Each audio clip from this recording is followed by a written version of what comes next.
A cloud of suspicion surrounds the deaths of Oscar-winning actor Gene Hackman and his wife, whose bodies were found in their Santa Fe home. Somewhere beneath Gene Hackman's home, there is a door that has never been opened. 312 feet down, past a wall no one was meant to find. A sealed iron vault the FBI supposedly refuses to touch. Inside, a ledger written in German. Photographs with the faces cut away. Millions of people watched that story, shared it, and believed every single word. And here's the strange part. The tunnel story does have a real ending. It is just nothing like the one those videos are selling you. What actually happened inside that house is quieter, stranger, and far more human than any secret door could ever be. The story that spread. If you have spent any time on YouTube this past year, you have almost certainly met some version of it. The thumbnail is always the same kind of thing. A dark staircase. A heavy iron door caught in a flashlight beam. Hackman's estate lit up like a crime scene. And the voice over the top of it is calm and patient and completely certain. It tells you that when federal agents walked into Hackman's home after his death, they found something waiting behind a wall in his private library. A passage cut straight into the stone, steps worn smooth by 100 years of feet. A staircase dropping more than 300 feet down into a chamber the size of a small warehouse. And in that chamber, the story says, they found 47 wooden crates, a leather ledger dated 1947, every page covered in names and numbers written in German, 63 photographs of men in uniforms that belong to no army anyone can name, some of them with the faces cut cleanly away, hundreds of symbols carved floor to ceiling across the far wall, and at the very back, that iron door, 4 inches thick, with air still moving somewhere behind it, leading down into a darkness the thermal cameras could not follow, and it keeps going. Neighbors who heard deep mechanical sounds rising up from underground at 2 in the morning, trucks pulling into the estate in the middle of the night, surveyors who mapped the land back in the 1940s and then died or simply vanished, an anonymous trust in the Cayman Islands moving fast to buy the property before investigators could finish, and a government that meets every single question with the same 4 words. An ongoing investigation. Nothing more. It is a genuinely great story. That is the problem. It has everything. Secret wartime records, an ancient tunnel, a silent government, a dead movie star quietly standing guard over something older and stranger than any of us imagined. The videos pull millions of views. The comment sections fill up with people who are certain they are watching a real cover-up fall apart right in front of them. There is just one thing wrong with all of it. None of it is real. The first crack. Let us start with the part that is easiest to check, because it is also the part that falls apart the fastest. Almost every version of this story leans on one specific claim, that Hackman's estate was a fortress, one of the most sophisticated private security systems in the entire Southwest. Thermal cameras, motion sensors, a grid with no blind spots anywhere on the property. And the story needs all of that to be true, because later it needs the footage to go mysteriously corrupt. It needs someone moving through the house in the weeks after the deaths. It needs the cameras to fail at the exact moment they would have mattered most. So here is what the people who actually searched that house found. No cameras. Not a corrupted system, not a failed one. None at all. The Santa Fe County Sheriff's Office described Hackman and his wife as intensely private people who lived quietly, with none of the elaborate security the story depends on. There was no footage to corrupt because there was nothing recording. And once that single detail falls, everything stacked on top of it begins to slide. Because this story is not built on evidence that turned out to be wrong. It is built on evidence that was never there. No vault, no 47 crates, no German ledger, no cutout faces, no wall of symbols, no sealed iron door with air moving behind it. No federal team climbing down into the earth under a library, because there is no passage under the library at all. Every piece of it was invented, and then read out to you in that same calm, confident voice we have all been trained to believe. If you would rather have the real story than the viral one, this is the channel for it. So take 1 second to subscribe before we go on. Because what actually happened inside that house is quieter than the tunnel, stranger than the tunnel, and far more human than any secret door could ever be. What actually happened? So if there was no tunnel, then what did happen inside that house?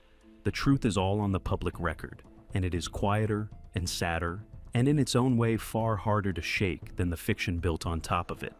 Gene Hackman and Betsy Arakawa were found dead in their Santa Fe home on February 26, 2025.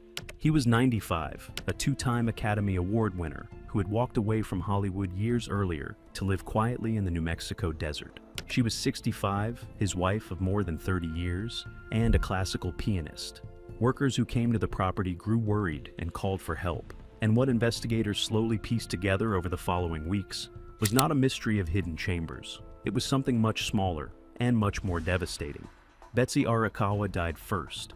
The chief medical investigator for New Mexico, Dr. Heather Jarrell, determined that she died of hantavirus pulmonary syndrome, a rare and severe respiratory illness carried mostly by rodents. It is genuinely uncommon.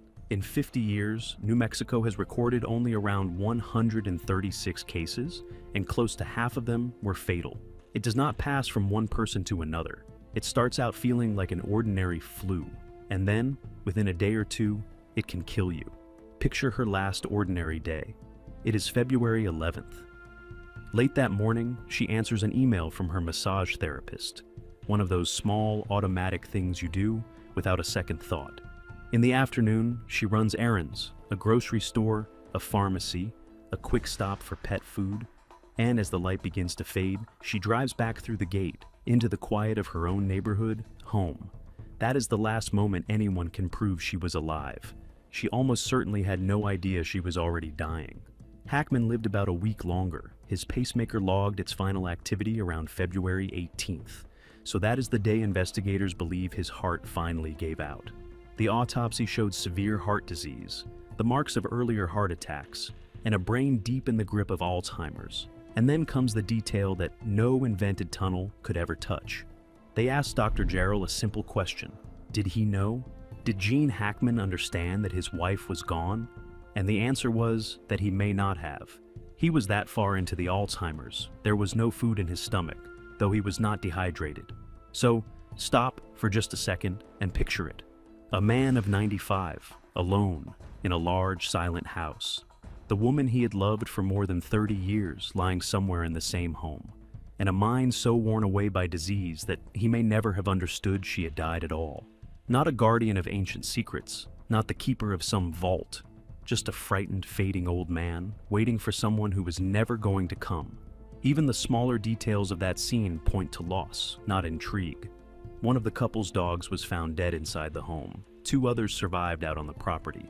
The prescription bottle on the bathroom counter, the one the tunnel story dresses up as something sinister, was ordinary thyroid medication, taken exactly as prescribed, no gas leak, no carbon monoxide, no sign of trauma on either body. Every single thread the investigators pulled led back to the same plain, painful place. 2 very private people, dead of natural causes, weeks before anyone even knew. The witnesses who vanish. Here is one of the most effective tricks this story uses, and once you see it, you cannot unsee it. The story is packed with experts. A security consultant with 20 years guarding embassies and defense contractors, stunned by what he finds on the estate. A structural contractor with 30 years in Santa Fe concrete, who says he poured 18-inch bunker walls for a client who told him it was just storage. A forensic photographer with 22 years at federal crime scenes, whose hands shake for the first time in her career when her flashlight hits that wall of symbols. A local historian tracing suspicious land deals. Even an astrophysicist who studies the carvings and decides they map the night sky 12,000 years in the past, or 12,000 years in the future. Every one of them comes with a name, a resume, an exact number of years on the job, and a perfectly quotable line. It sounds like real reporting, and not one of these people exists. You will not find a single interview with any of them anywhere outside these videos. No real report, no real firm, no real case, no real university. They were invented, credentials, and haunting quotes and all, to give a made-up story the weight of real testimony. And the specificity is the whole trick. 22 years, 18 inches, 312 feet, 47 crates.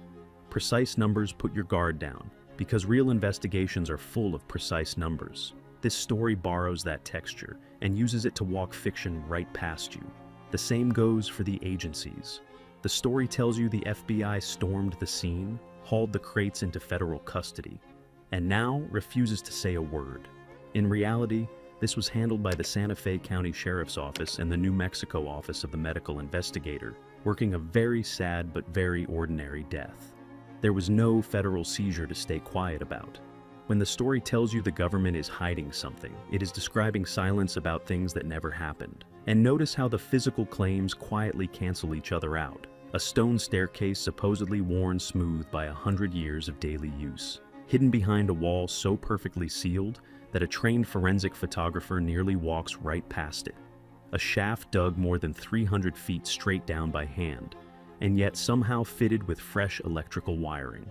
Carvings an astrophysicist dates to 12,000 years ago, or 12,000 years from now, because a number that can mean anything really means nothing. Any one of these might slip by you. Stacked together, they describe a place that could not exist. A paper trail of nothing. The land history is worth slowing down on, because it shows you exactly how these stories are engineered to survive being checked. The story claims the property changed hands 7 times between 1920 and 1965, every sale routed through 65, every sale routed through shell companies and anonymous trusts, so no real buyer could ever be identified. It claims 3 geological surveys were ordered in the late 40s, that all 3 came back incomplete, that 2 of the surveyors fled the state within months, and that the 3rd died in a car crash 6 weeks after his last visit. 3 surveyors, 3 unfinished reports, 1 dead. A beautiful, sinister little package, and it is built so you can never disprove it. Vague deals with no names cannot be traced, which the story serves up not as missing evidence, but as proof of a conspiracy so clever it erased itself. Anonymous surveyors who supposedly vanished cannot be found, which again gets offered as confirmation, instead of the obvious truth that they were never real to begin with. That is the engine under this entire genre. It turns the total absence of evidence into the strongest evidence of all. Find the records, and the cover-up was sloppy. Fail to find them, and the cover-up was thorough. The story wins either way because it never made a claim that could lose. The Cayman Islands Trust is that same move in a modern suit. A faceless buyer racing to grab the most restricted property in the Southwest. No names on the paperwork, moving fast before the FBI can finish. It sounds damning, right up until you remember there was no FBI seizure, no restricted federal scene, and no reason any of it would be true. A shadow is easy to invent. That is the whole point of a shadow. It leaves nothing to check. Why this one spread? So why this story? Why Gene Hackman, and why did it spread this far, this fast? Start with the timing. His death was genuinely strange, and it was everywhere. A beloved, reclusive actor and his wife found dead together, but having actually died more than a week apart, in a big house out in the high desert. And in those first days, before the causes of death came out, there really was a window of the unknown, when even careful newsrooms were saying investigators were still trying to understand what happened. That window is exactly what a manufactured story crawls into. The whole country was already asking what went on inside that house. The tunnel just offered a far more exciting answer than the truth. Now, look at the man himself. He really did leave Hollywood. He really did build a private, gated life in Santa Fe. He really did guard his solitude fiercely. All of it true, and all of it made him so easy to reshape. A private man becomes a secretive one. A quiet home becomes a fortress. Silence becomes proof of a cover-up. The story did not invent Hackman's privacy. It just weaponized it. And then there is the world you and I are living in right now. It has never been easier or cheaper to build a slick, confident, feature-length documentary about something that never happened. Convincing narration, invented experts, plausible numbers, dramatic music. All of it can be assembled fast and posted at scale. This is not one strange video. It is a whole genre, and it feeds on exactly these moments when a real name is trending and the real facts are still catching up. And here is the uncomfortable part. These stories work by borrowing your best instincts, not your worst. Your curiosity, your fair suspicion that powerful institutions do not always tell you everything. That itch you feel when an official version seems a little too neat. Those instincts are not stupid. In the right moment, they are exactly how real cover-ups get dragged into the light. This story just hijacks them and points them at a hole in the ground that was never dug. The real surprising ending. So here is the ending, the real one. It is not a door. It is not whatever is supposedly waiting 312 feet under a library. After all the crates and the ledgers and the carved symbols and the sealed iron, the real ending is a rare virus, a failing heart, and a man who may never have known he was alone. And that is the part worth holding on to. The tunnel story asks you to be amazed by things that were never there. The true story asks you to feel something for things that were. A woman taken by an illness so rare that most people have never even heard its name, gone within days of the first symptoms. A husband whose mind had drifted so far into Alzheimer's that the very people investigating his death believed he may never have understood she was gone. No vault could ever hold anything heavier than that. And there is a quiet cruelty in the fiction once you let yourself see it.